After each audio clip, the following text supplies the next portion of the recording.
உமது கனிவிரக்கத்தை என்றும் எங்கள் மீது பொழிந்தருளும். இவ்வாறு எங்களை படைத்து வழிநடத்துகிறவர் நீரே என பெருமை கொள்ளும் எங்களுக்காக நீர் படைத்தவற்றை புதுப்பித்தவற்றை பாதுகாப்பீராக. எங்கள் ஆண்டவராகிய கிறிஸ்து வழியாக உம்மை மன்றாடுகிறோம்.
இங்கே 2ஆம் மாசமானது கிறிஸ்துவுக்கு அவர் ரோமிற்கு எழுதிய திருமுகத்தில் எழுதப்பட்டுள்ளது.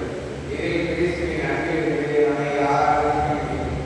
துன்பமோ, இன்பமோ, கருணையோ, அச்சுறுத்தலோ அல்லது சாவோ எதுவுமே நம்மை இறைவனிலிருந்து பிரிக்க முடியாது என்று இந்த சபை உறுதியாக சொல்கிறார். இதிலும் தெளிவாக கூட செய்யும் அந்த தெய்வீக அன்பை வெளிப்படுத்தும் வாசகத்தை கவனமாக செய்யப்பட்டுள்ளது.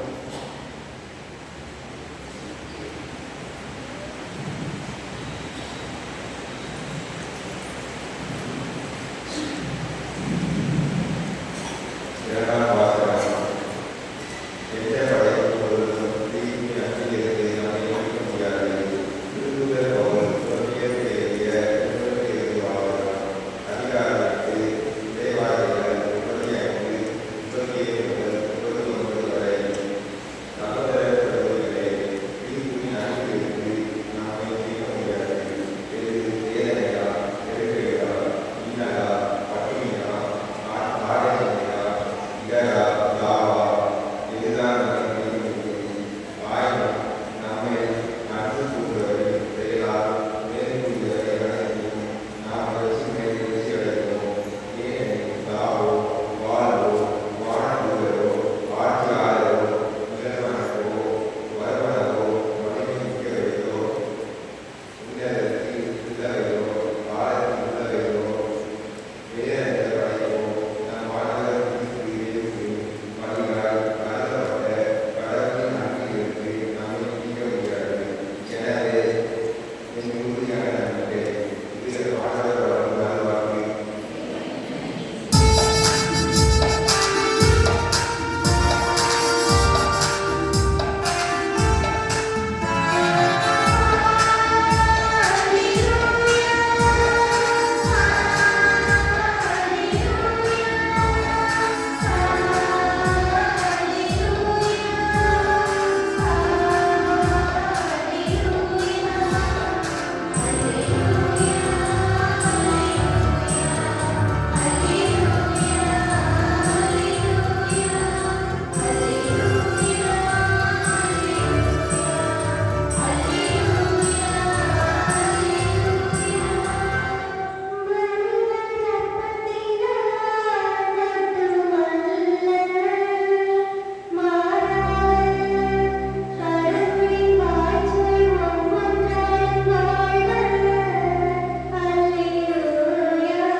ஆண்டவரோடு இருப்பாராக.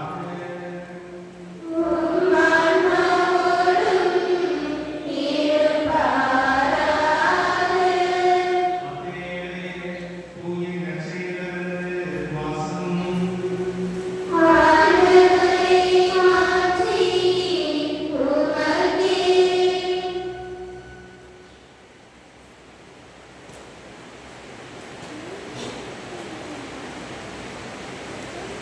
அதிகாரம் 14 இறைவார்த்தைகள் 13 தொடங்கி 21 முடிய. மத்தேயுவின் செய்தி 14ஆம் அதிகாரம் 13 முதல் 21 முடியுள்ள உயிருள்ள வார்த்தைகள்.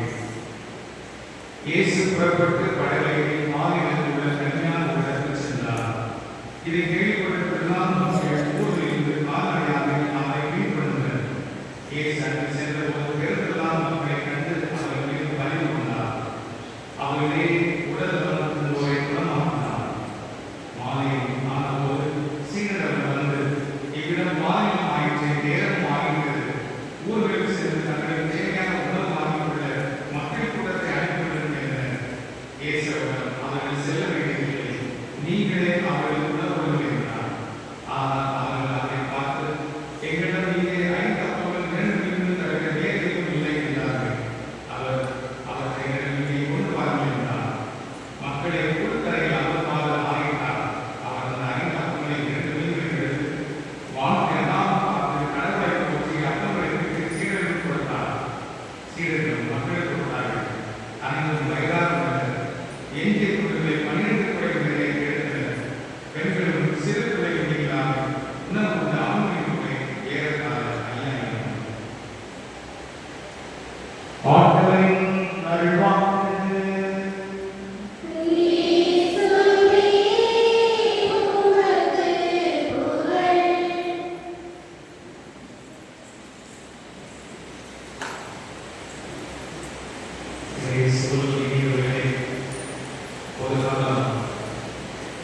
18ஆம் ஞாயிறு முதல் மாதம் அதை தாகமாக பொருளை நீத்தலை வாழ்கள் மகிழ்ச்சி அடைகிறது செழிப்படைகிறது.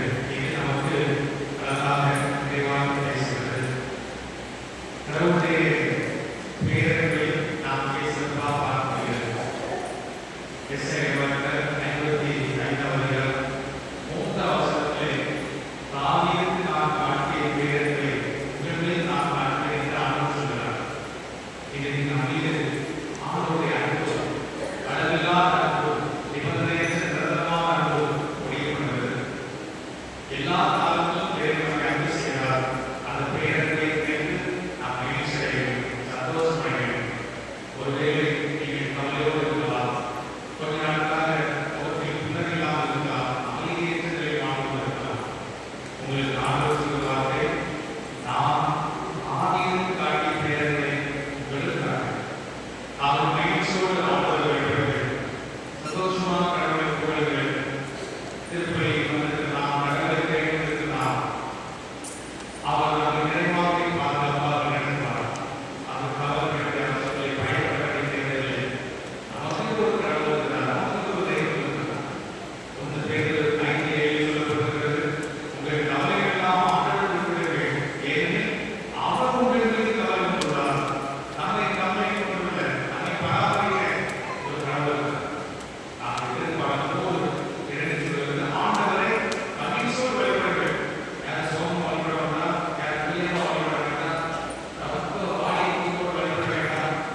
கடவுளை மகிழ்ச்சியோடு வழிபடுங்கள். கடவுள் உங்களை எல்லா நலன்களாலும் நிரப்புவார்.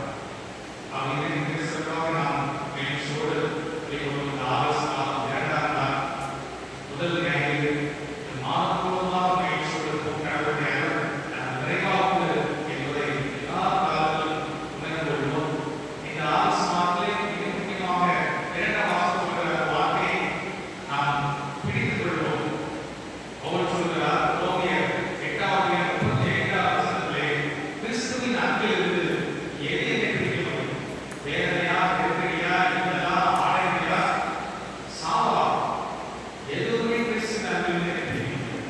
நாம் இந்த ஆகஸ்ட் மாதத்துல கிறிஸ்துவின் அன்பிலிருந்து பிரிந்து போகாத ஒரு வாழ்க்கை, பிரிந்து போகாத ஒரு வாழ்க்கை மிக சிறப்பாக நடத்திக் கொள்ள வேண்டும். அப்படி கிறிஸ்துவின் அன்பில் நாம் பிரிந்து போக வேண்டாம். இந்த ஆகஸ்ட் மாதம் மிகப்பெரிய ஆசீர்வாதம். இந்த ஆகஸ்ட் மாதம் ஒரு ஆர்வமான மாதமாக கண்டிப்பாக இருக்கும். அதை மனதில் வைத்து கிறிஸ்துவின் அன்பில் பிரியாத ஒரு வாழ்க்கை, கிறிஸ்துவில் பிரியாத ஒரு வாழ்க்கையை பெற்றுக்கொள்ள நாம் சிறப்பாக முயற்சி செய்வோம். நம்ம இதை வாசகங்களை பார்க்கும்போது நற்செய்தி வாசகத்தில் மிக சிறப்பாக நாம் படிக்க வேண்டிய பாடல்கள் இருக்கின்றன. அது ஒரு பிரச்சனை ஏற்படுகிறது. என்ன பிரச்சனை? மக்கள் கூட்டம் இயேசுவை போதனை கேட்க வந்தாங்க. அதான் பிரச்சனை. ஆனால் அந்த பிரச்சனை எப்படி சால்வ் பண்றாங்க, எப்படி அதை தீர்க்கிறார்கள் என்பதை நாம் பார்க்கணும். முதல்ல ஒரு வகையான கூட்டம் வருகிறது. அந்த பிரச்சனை வந்து முடியாது, அந்த பிரச்சனை நம்மளால தீர்க்க முடியாது.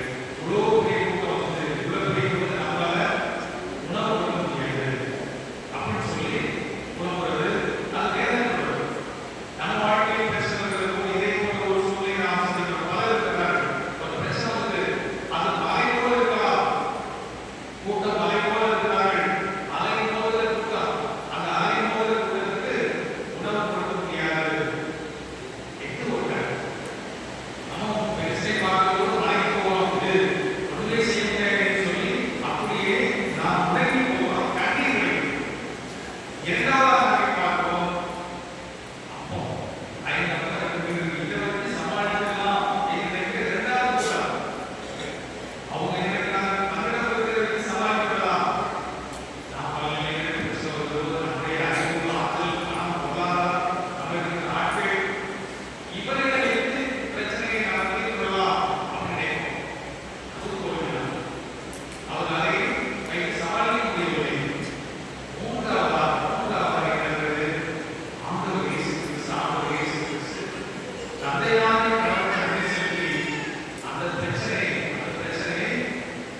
நீங்க ஒரு மாசம் வாங்க, எனக்கு ஞாபகம் வேணுமோ அப்படின்னு சொன்னாங்க.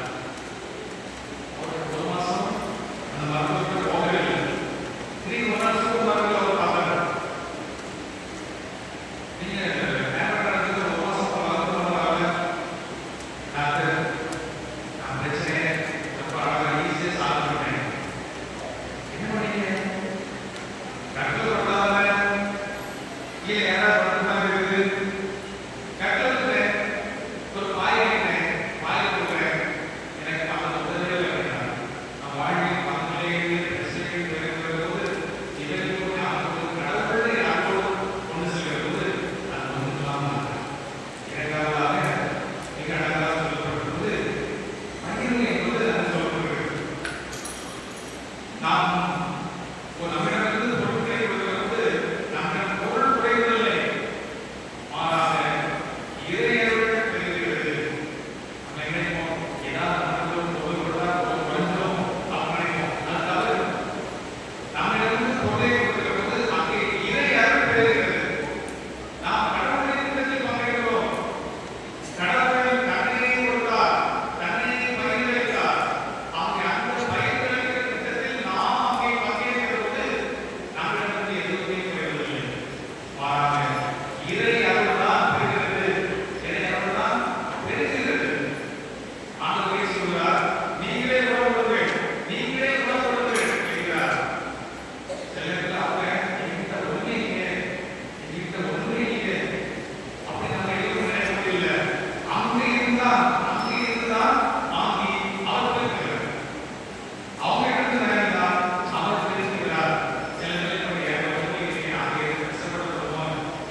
நாம்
நம் வாழ்வில் பெரிய பிரச்சனையாக பாரமாக துயரமாக பார்க்கிறதெல்லாம் கடவுளை கடவுள் உழைப்போம்.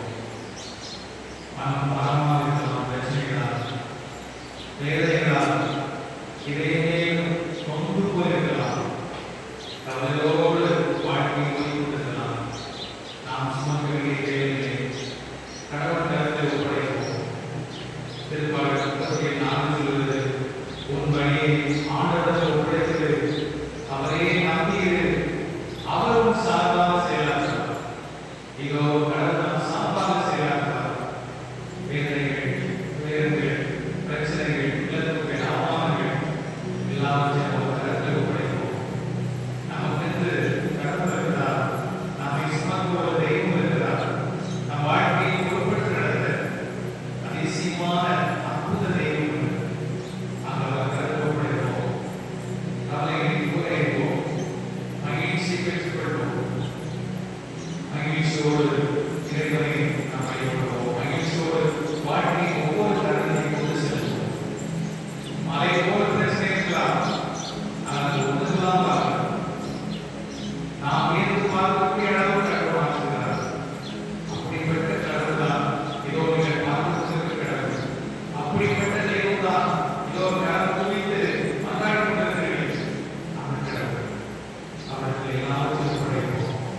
மனதை, இதயத்தை, உடலை ஆரோக்கியமாக அற்புதமாக மாற்றுவோம். அதற்காக கடவுள் மன்றாடுவோம். இந்த மன்றாட்டுகளை எல்லாம் என் ஆண்டவராகிய இயேசு கிறிஸ்து வழியாக எல்லோருக்கும் மன்றாடுவோம்.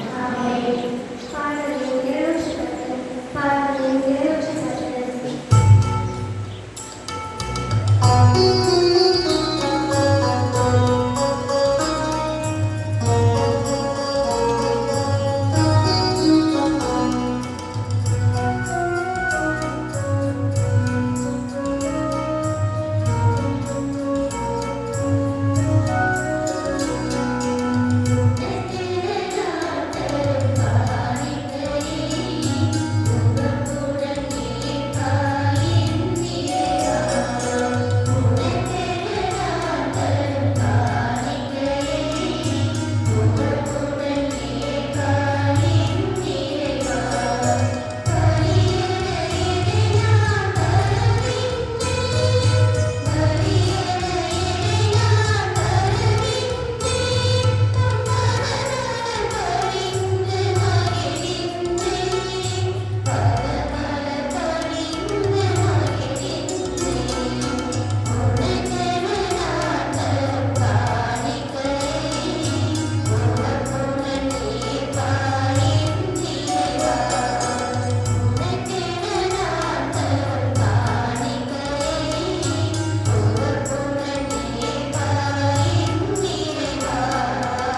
உரியதே.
இந்த சபையின் விருதுக்கு அழைப்பு பெற்ற நாம் அனைவரும் பெயர் பெற்றோர்.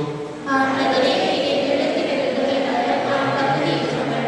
ஆனால் ஒரு வார்த்தை மட்டும் சொல்லிவிடும், எனது ஆன்மா நலமடையும்.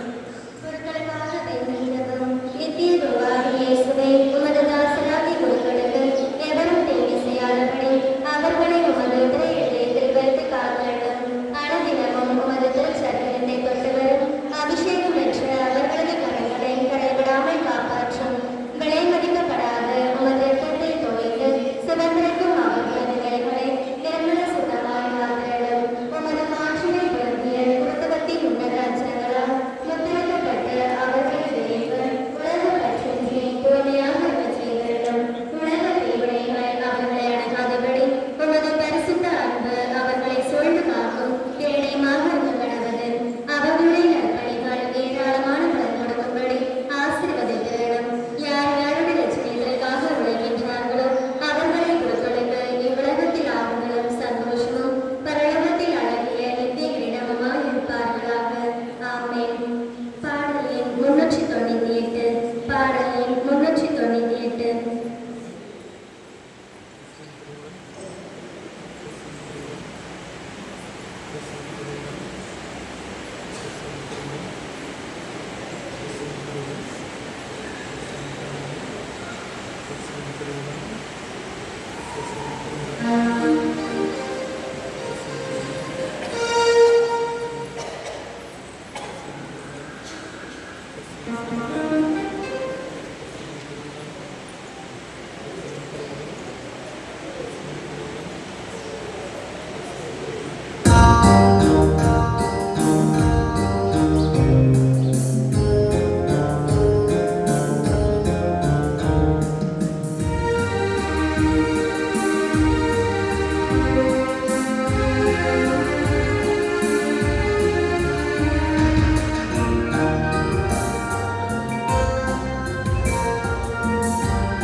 உங்களுக்கு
பாடலின் 537 பாடலின் 537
ஆன்மீக பணியும் கல்வி பணியும் பொது பணியும் ஆட்சி இப்பொழுது 6 நிமிடங்களில்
பங்கு